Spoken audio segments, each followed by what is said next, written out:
Já, þannig að við erum að halda áfram í React í dag og ætlum við bara eða tímunum í dag í að fara yfir Next, hvernig við notum það og hvaða möguleika það hefur og hvað við getum verið að vinna í. Og það eru viðfangsefni í verkefni 5 er að halda áfram með þetta sem við gerðum í verkefni 4 nema nota Next og nota þá leið til þess að fá server-side generatean part af verkefninu. Samt sem að halda áfram að nota að einhverju leyti þessi client-side samskipti sem við byrjum að skoða. Að þegar við munum hvernig við gerðum þetta í seinustu viku, þá vorum við bara með tómt body. Þá vorum allt þetta sem við gerðum átti sér bara stað í clientnum. Fengum bara að senda einhvern bundle sem var bara með öllu heila klappinu í. Hann var keyrður upp af clientnum, parsaður og React tekur við þessu, býr til viðmótið okkar og setur upp allt það sem þarf til þess að byrja að þetta fara að vera interaktív. Hver ekki þessi blessaði? Sjá. Top to top. Burt með þessu. En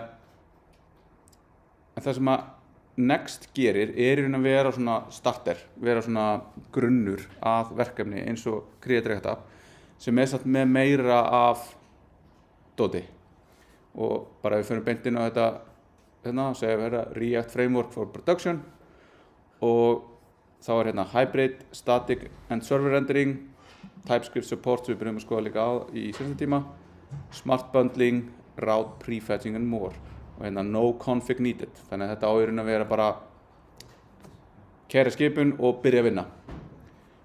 Og hérna eru síðan fleiri hlutir sem við getum notað og það ætlum við þetta, þú ert ekki að þurfa neitt, þú ert bara að byrja að geta nota þetta strax.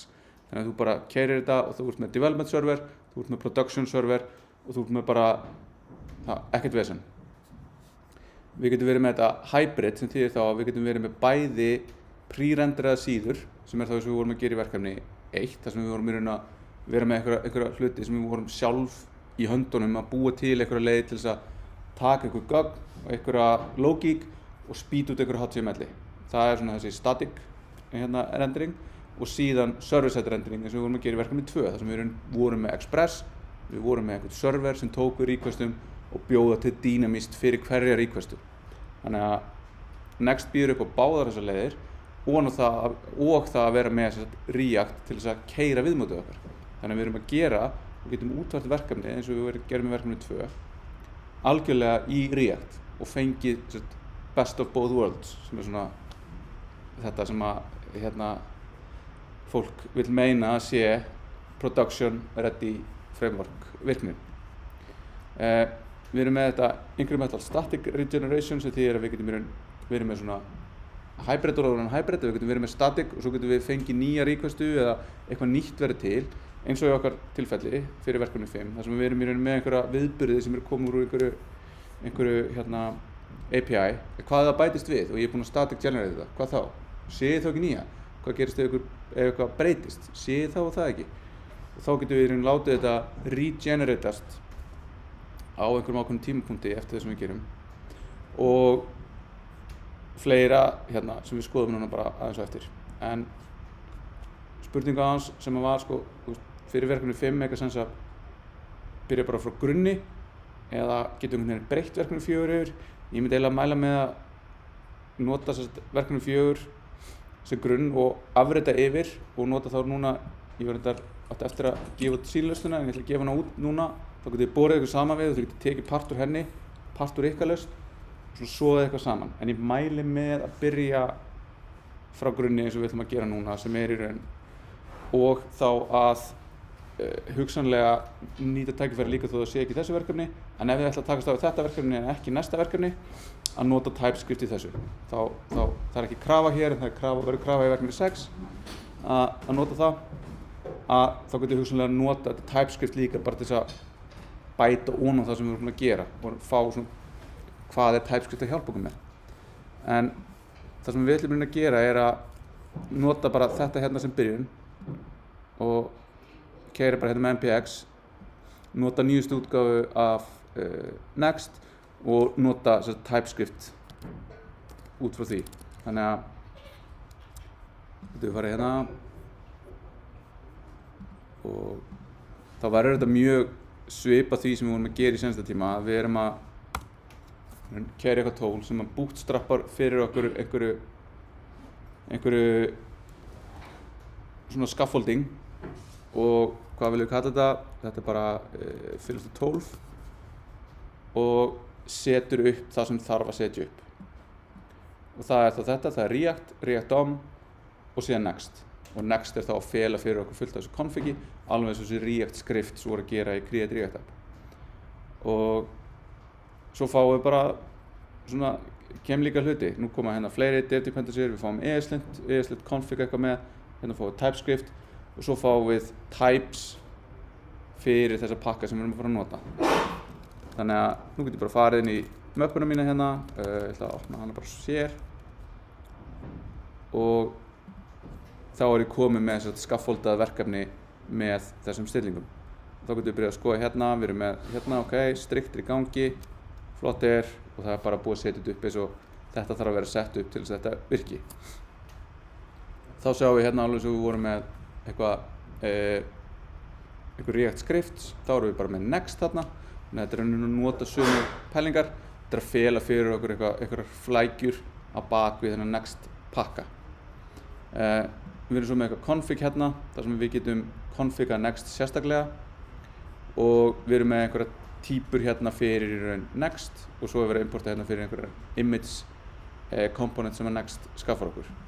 Svo gitignore, ESLint sem að nota í raun sama pakkan með einhverjum tvistum frá Next fyrir þessi core web vitals og síðan er í raun bara síður, public mappur, alveg eins og við erum búin að kynnast í öðrum pælingum og svo einhver styles mappa hérna.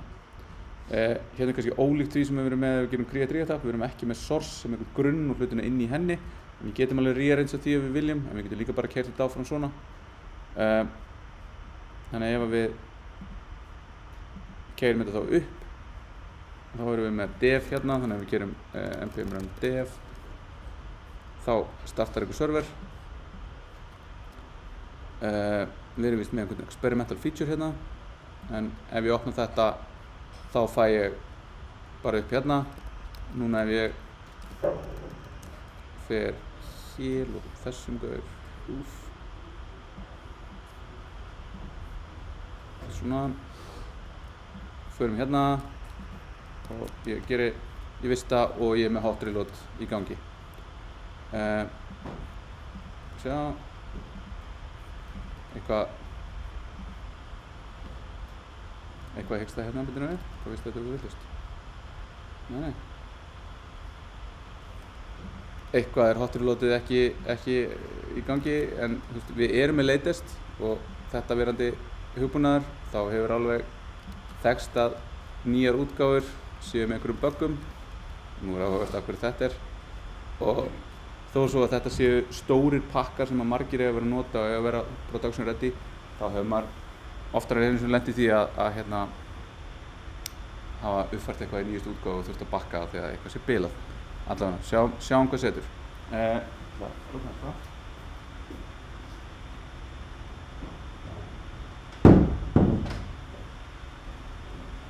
En hérna með þessu tóli og með React, þá erum við komin bara á svona þann stað þar sem að flestir er að gera verkefni í React í dag.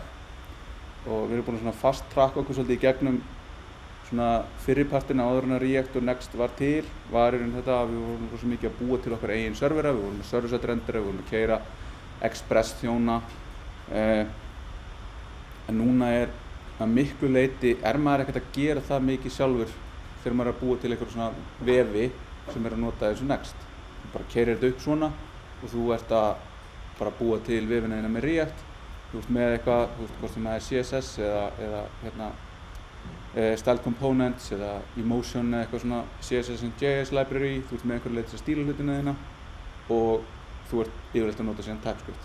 Svo er maður bara að skrifa upp komponenta þarna, búa til hérna eitthvað UI og svo erum við oftast líka að tengja við einhverjar þjónustur á baka tjöldin sem er að skaffa okkur einhverju gögnum. Og hérna, það er svo sem við ætlum bara gera núna í framhaldinu en hérna ef að þið farið þetta og þið klárið þetta verkefni og þið klárið hópverkefni 2 sem er líka byggja á Next og er að nota TypeScript, þá eru þið í raun með tækin og tólin sem er bara verið að nota á flestum vefstofum á Íslandi í dag. Þetta er það sem ég er að gera dagstæðilega í vinnunni er allt í Next.js. Notum það fyrir öll okkar verkefni. Svona, það er fyrsta stopp og svo það séu önnur tól sem við notum líka. Það er svona í langflestu tilfellum það sem við erum að nota. Og við erum að nota TypeScript og við erum að stundum að tengjast einhverjum random vefþjónustum eins og við höfum verið að búa til. Við erum stundum að búa það til, það er svona kannski ekki eins oft og síðan erum við að tengjast tóli eða einhverju ákveðnum tóli sem skaffar einhverjum gögnum sem er þá notað til að byggja upp vefi.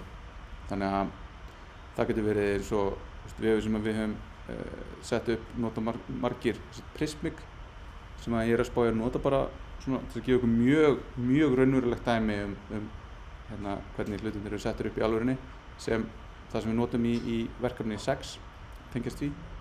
Og það er að nota svona GraphQL API sem er þá það sem við ætlum að fara yfir. Ég veit ekki hvort við náum eitthvað að byrja á því núna í dag, nota þá næsta fyrirlestur í að fara yfir. Þannig að þetta er svona seinasta púslið sem við ætlum að skoða er Next, skoðum það frekar vel í dag og í næsta tíma. Haldum áfram að skoða TypeScript og hérna GraphQL hugsanlega núna í næstu viku. Síðan tókst mér að klúðra þegar ég setti upp áætlunina í vor að það er víst páskafrí í þarnæstu viku. Ekki hvernig var það hjá mér? Við erum hér, það er í næstu viku hérna fyrirlestur, síðan er páskafrí og síðan í raun er lokavikan í raun fyrir próf, þar sem er í raun miðvikudag, fimmtudagur og föstudagur og svo föstudagurinn er seinasti kennsludagur hjá verkfræðideildinni. Þannig ég setti þetta hérna í raun fyrir kynningar á aukaverkefnum. Svo eru einhverjir sem ætla að kynna í næsta tíma og ég var bara eftir að senda post núna eftir tíman í dag eða á morgun á bara viðkomandi að við setjum okkur niður í fyrir það, þá var einhverjir fáir sem ætla að vera þá en síðan fyrir þetta hérna þá sendi ég okkur og þá bara setjum þetta niður í tímaslott og hérna keyrum það inn þá. Já. Þannig að svona áður en við kannski förum að skoða betur Next, hvernig var upplifunin á því að klára verkefni 4 og að nota React? Fór þetta small þetta? Já. Já. Þetta er oft svona, þetta er smá brekka að komast inn í hvernig erum við að stilla þessu upp og svo bara munið það þeir eru náttúrulega bara að stíga eitthvað fyrstu skref þeir eftir að læra og það er mjög eðlilegt að þið horfið jafnvel á kóðan sem við skrifuði fyrir viku síðan núna og sagði bara eitthvað hvað var ég að spá og síðan ef þið horfið þetta eftir mánuð þá var þetta bara eitthvað vá, ég vissi ekki neitt en þetta er bara mjög eðlilegu partur af þessu þetta er alveg svona, það er margir hluti sem er að koma hann inn en ég vona svona að þið getið dregið línu á milli þessara hluta, hvaða verkefni þið er að leysa og hvaða, aftur í vefforritun 1 til dæmis, hvaða þetta er að gera hluti miklu þægilegri fyrir okkur að skipta verkefnum okkar en við vorum að gera það sem við vorum endalaust að hérna create element og add event listener og remove event listener. Maður slepp ekki alveg frá því en það er búið að fela fyrir manni slatta af þessu. Og svo er það sem við notum þá kannski aðeins í næsta tíma er svona bara aðeins að ræða og fara yfir hvað eru næstu skref þegar þið farið að halda áfram í þessum vefforritunar brasi og já en ef við aðeins að fyrkt í Next og sjá hvað við getum verið að gera hérna sko það sem við erum með er þetta hérna og þá er þetta svona eins og ég nefndi aðeins í seinasta tíma nú erum við bara að nota eitthvað tól og tólin eru yfirleitt með eitthvað documentation og þegar við erum að brasa í þessu þá er bara svolítið að skoða documentationið að reyna að fatta hvað er mental modelið hjá þeim sem að setja þetta upp hvernig passar það við mitt og reyna að ná alignment þarna og skilja bara hvernig svona stóru konceptin virka svo fyrir maður að brasa í einhverju svona meira núansu eða svona meira grænlega til niður við og þá fyrir maður að lenda í einhverju bara svona akkur birtist takkin minn vitlaust og það er svona kannski, það er meira svona react og meina af hverju resolva routerinn ekki þetta þegar ég fyrir á þessa síðu, þá er það svona next. Þá þarf maður svolítið að vita sko hvort eru bara react verkefni versus hvað er eitthvað sem er next specific. Þannig að það er, documentation hérna er býsna gott og það er nokkuð þessi hérna introduction að fara ekki þetta þó maður fari kannski hratt í gegnum sumapart af þessu, hægar ekki aðra en þetta snertir á öllu því sem við erum að gera og það er þá hérna hvernig við fáum router, þá öðruvísi hvernig það nota svona file system routing síðan erum við með metadata og CSS hvernig við getum gert það, þá svona sér head element sem að hérna við fáum frá next þar sem við getum gert eitthvað svona og þetta bara þá uppfærir þetta dýnamískt fyrir okkur þannig að ef við setjum þetta inn á einhverja síðu sem við förum inn á þá uppfærist bara headerinn hjá okkur, uppfærist favicon eða hvað sem við erum með skilgreint, einhver meta fyrir Facebook, CR eða eitthvað svoleiðis. Svo getum við bætt við third party JavaScript, svo getum við verið með CSS, við getum notað style.jsx svona eða við getum notað Tailwind eða við getum notað SAS og að nota SAS er í raun bara sama og fyrir Create React App að við bara bætum við SAS og þá getum við notað SCSS og við getum notað hérna CSS modules með að setja module.css, SCSS bara nákvæmlega eins og í Create React App þannig að þetta heldur bara sömu pælingum þannig að við hendum í því núna síðan erum við með svona layout og þá er þetta svona sömu svona pælingar að vera með einhvern svona layout komponent sem fer þá utan einhvern veginn síðuna sem við erum að vinna með og leyfur okkur þá að stilla upp headernum og main-málinu okkar og svo einhverjum footer síðan erum við með þetta next image sem að getur hjálpað okkur mikið í byrjun svona þegar við erum að fá og þá er þetta að búa til út frá einhverju mynd að búa til mismunandi útgáfur af henni jafnvel niður í að vera með einhverjar innlæna, einhver gögn sem við fáum svona eitthvað svona outline af myndinni á meðan hún er að lótast inn myndin er lótuð í þá mismunandi upplausnir þannig að ef þú ert á mobile þá færðu ekki 800 kilobæta hýrumyndina heldur einhverja sem er búið að minnka og allt þar á milli og þetta er bara svona komponent sem sér það fyrir okkur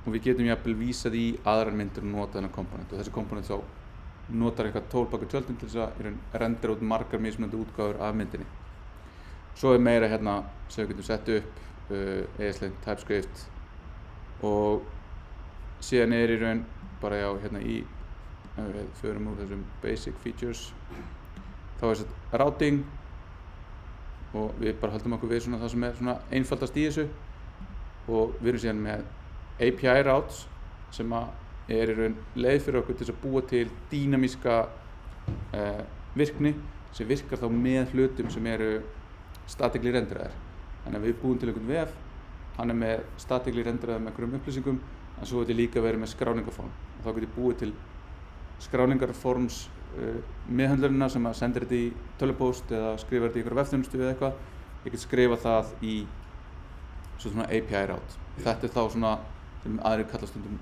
svona serverless functions þá er við bara að búa til eitthvað ákveðið function sem tekur við einhverjum ákveðnum gögnum og skilar einhverjum ákveðnum gögnum og ég get integrata það við hérna framöndan og allt það setup er í raun bara gefið og það eru svona galdra mappa hérna og hún heitir bara undir Pages API og allt sem við setjum inn hérna er í raun serverless function sem keyra þá og taka við í raun einhverju requesti og einhverju responsi og þar gerum við það sem við viljum og hérna erum við í raun bara að gera eins og við vorum að gera í Express og þetta fylgir sama API og hérna getum við bara gert eitthvað skrifað í vefþjónustu sendt eitthvað og skila síðan einhverju stöðu hvort sem það er 200 staða eða 500 eða 401 eða eitthvað svoleiðis þá þurfum við í í forritun okkar að skrifa eitthvað sem að meðhandla þetta.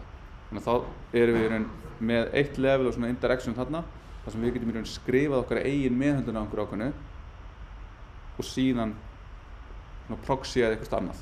Þannig að við getum annarkvort sent gögnin okkar hingað og þaðan kalla síðan í API-in okkar eins og við erum að gera í verkefni 4 sem er einhver API sem við byggum til. Segjum sem svo að sá API væri í raun læstur. Það mætti bara ekki hver sem skrifa hann. Hann væri í raun ekki opinn eins og hann í dag. Hann þurftur alltaf að vera með eitthvað API key sem að væri lindamál. Þá vil ég ekki að það lindamál sé í public webnum mínum, þannig að ég sé með það einhvers staðar hérna. Þó ég seti eitthvað hérna, eitthvað const API key eitthvað, að þá verður þessu alltaf böndla með JavaScripti sem fer síðan út í clientsins. Þannig að clientin, ef maður bara fer að skoða sig muni á endanum finna þá eitthvað lindamál sem að myndi gefa viðkomandi eitthvað sem við viljum ekki, aðgang sem við viljum ekki. Og þá getur við falið þessi lindamál að bak við eitthvað hérna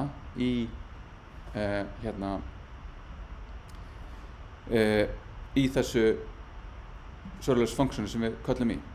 Þá eru síðan hýsingaraðilar sem við getum notað eins og Vercel eða Netlify sem bæði stýða bara next hýsingu, tengja þetta og leyfa okkur þá að keyra þetta bara á servernum og við þurfum ekki að hafa neinar áhyggjur af því að við séum að leika einhverjum gögnum eða eitthvað. Þannig hérna getum við bara skrifað forrit eins og þau skrifið í Node.js.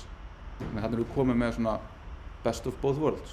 Við getum verið með statically renderað dot en við höfum leið til þess að gera dýnamíska virkni í gegnum þetta. Og þá í raun allt sem við skrifum hér, það á eiginlega allt við það sama og við vorum að gera í Node. Svo þau verið gagnagrunn í gegnum? Það er eitthvað sem við höfum það bæna á? Það þá frekar að þú væri með einhvern vefþjónustu sem að væri að fronta gagnagrunnin eins og við vorum að gera. En það líka komnir svona cloud gagnagrunnar þar sem að þú getur í raun bara kallað í gagnagrunn þarna eins og hann væri í raun Postgres-grunnur að keyra á vélniðinni eða keyra í hýsingargrunnum.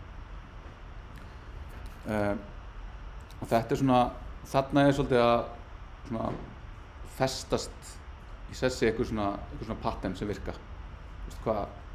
Eins og AWS var fyrst með svona serverless kallað lambda functions sem bara getur keyrt node process á AWS. Það var lengi vel bara fast í að þú varst að nota node útgáfu 8 eitthvað og þegar voru með ákveði, það var ekki alveg nákvæmlega sama hvernig requesti kom inn og hvernig responsið þú skrifaði það var ekki staðlað. Svo kom Cloudinary, ekki Cloudinary, Cloudflare með svona edge workera þar sem þú ert í raun Cloudflare CTN sem að nú er búin að nefna einhvern tímann en byrjaði sem svona CTN sem átti bara að vera með ef þú ert undir DOS-árás þá er þetta bara málið. Við mitigatum því fyrir þig og við bara hjálpum þér. Og þetta svona, svo þið núna hægt og rólega að færa sig yfir að vera svona competitor við AWS. Og þeirra þau eru með bara servera út allan heim. Ég veit ekki hvort það sé server hérna heima, örugglega, en það er alltaf út í Svíþjóð. Og svo þetta bara, þannig að requesta sem að fer hérna ætti að fara bara á edge-serverin sem næst mér. Og þá ætti hann í raun að proxya síðan eitthvað sem væri eitthvað staðar annars staðar. Hvort sem sá-server væri í Bandaríkjunum með Asíu eða Evrópu eða eitthvað. En pælingi þeirra var í raun, ok, hvað ef við tökum þessu service function sem eru núna orðin eitthvað þing og við færum þær bara alveg yfir á edge-serverin sjálfan. Þannig í staðinn fyrir að fara að gera eitthvað þarna sem að proxya síðan einhvern server eitthvað annars staðar sem tekur 300 millisekundur fram og tilbaka, að við keyrum bara kóðan þar. Og þá í raun þetta út af því að við erum bara að vinna þetta sem einhver ákveðin bara föll. Þetta bara eitthvað fall sem tekur eitthvað inn, einhver requestu, skilar einhver response. Þá þetta í raun að gera það svo sem hvað sem af því að þá í raun dependency ætti í raun bara öll að vera hérna inni. Þá núna að vera til einhver svona staðall það hvernig þessi föll eru pökkuð saman og hvernig þau virka. Ég ætla nú að fara hérna til þess að komast í eitthvað og fara í workers workers eða edge Þannig að þá segja að þetta hérna er Serverless Application Platform Running on Cloudflare's Global Cloud Network. Nú 200 cities og er í rauninni bæði með free og paid plan. Og þeirra svona mál er bara því fleiri sem að nota Cloudflare. Þið getur bara farið og ef við ætlum að setja vefinn ykkar, þá getur bara farið með Cloudflare, fáið ókeypis DNS, fáið ókeypis CDN-virkni, fáið ókeypis svona upp að einhverju ákveðnu marki fullt af dóti. Þá á móti kemur að Cloudflare er að taka við allir traffíkinu ykkar, þannig að þau sjá meira af traffíkinu sem fer internetið. Og ég man ekki hvað það var sko, en Cloudflare er eitthvað fer 30-40% allir traffík á internetinu í gegnum Cloudflare. Því meira sem við vita traffíkina, því meira geta bara nota það til þess að gera eitthvað. Þannig að það er þeirra svona interest að fá meira bulk inn. En er mjög sniðug virkni og er út af því að þeir eru að reyna þetta, að reyna að byggja upp svona eitthvað notendahóp, þá eru þeir líka ódýrari. Þannig að ef þið ætla að hýsa eitthvað, þá er Cloudflare eitthvað sem er klárlega væri örugglega mjög svona bjóða upp á besta performanceið og ódýrasta svona rekstrarkostnaðinn fyrir eitthvað svona. Svo er þeir hægt að rólega bæta við eitthvað eins og AWS líka með eitthvað sem heitir S3 sem er eins og file storage í cloudinu. Þannig að þeir þurfa að taka við uploadum á einhverju myndum eins og við notum Cloudinary. Þeir getur notað S3 í staðinn, getur uploadað skránum þangað og geymdar þar. Eða þeir þurfa að taka við einhverju, þeir þurfa að taka við PDF-skjölum fyrir umsóknarform sem þeir eru að setja upp. Getur við geymt umsóknarformin í AWS S3. En það kostar svolítið, kostar ekki mikið ef maður er með lítið bulk, en samlast þeirra saman kemur. Að þá er núna Cloudflare búið að koma með competitor við það. Þannig að þetta er einn staðar sem við getum keyrt svona og svo getum við líka á Netlify verið með hérna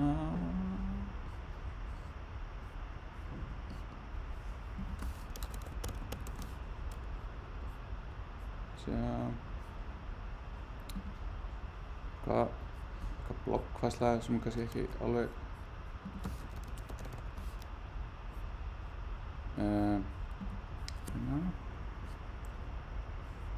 já, ég bara sá þetta ekki hérna.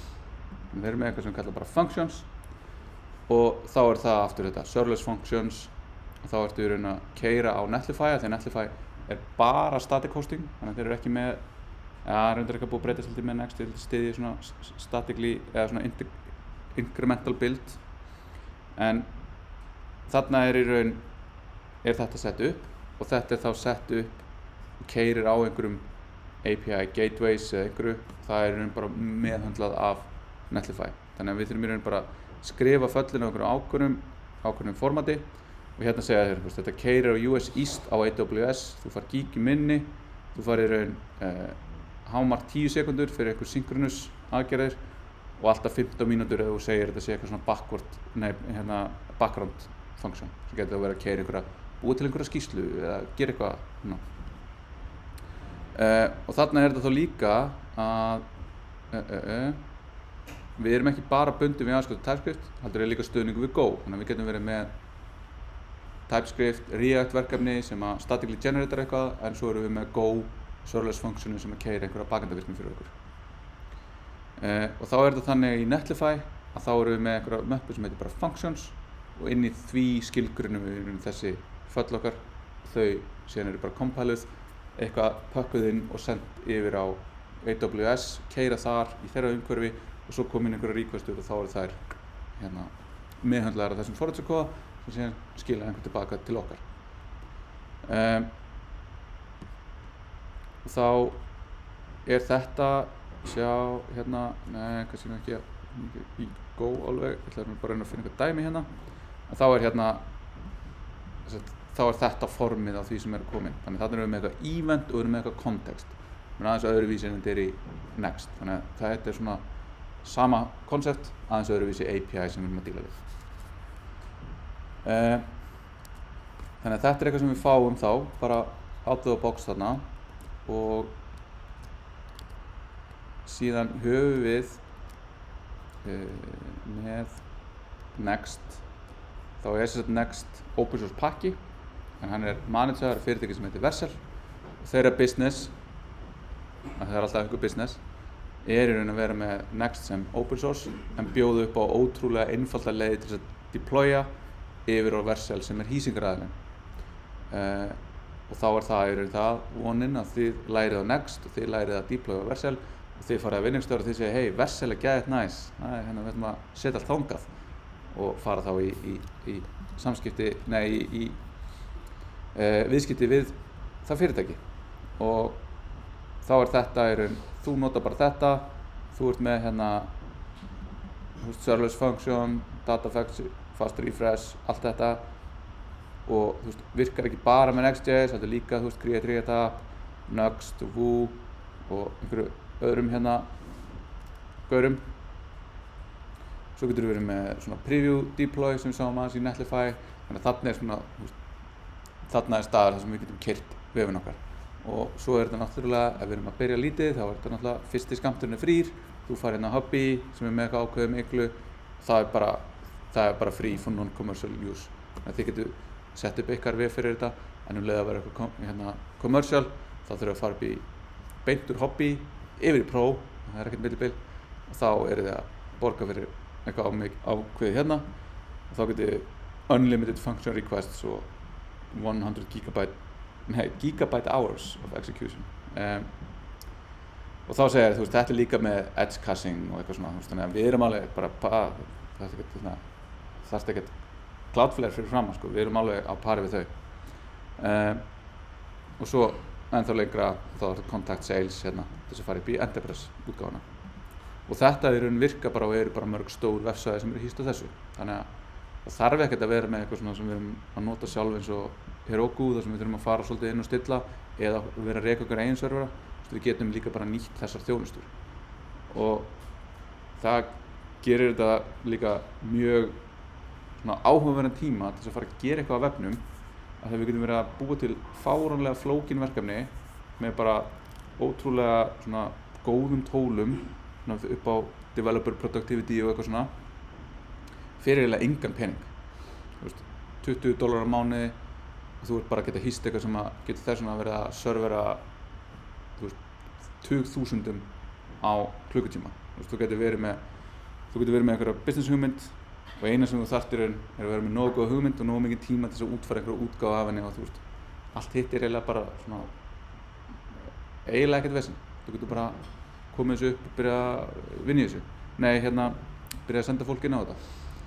Þannig að ef þið hafið einhverju hugmyndir eða þið eru með eitthvað í maganum að gera eitthvað, þá það bara eina sem að stoppa ykkur verið þið sjálf. Þannig að áður en við tökum okkur smá pásu, þá getum við tekið þennan hérna gaur og við getum bara bætt honum við GitHub hjá okkur. Búum bara til eitthvað repo hérna.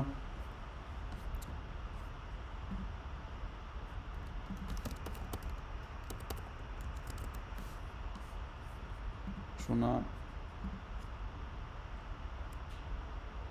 Ok. Bætum við remotinu.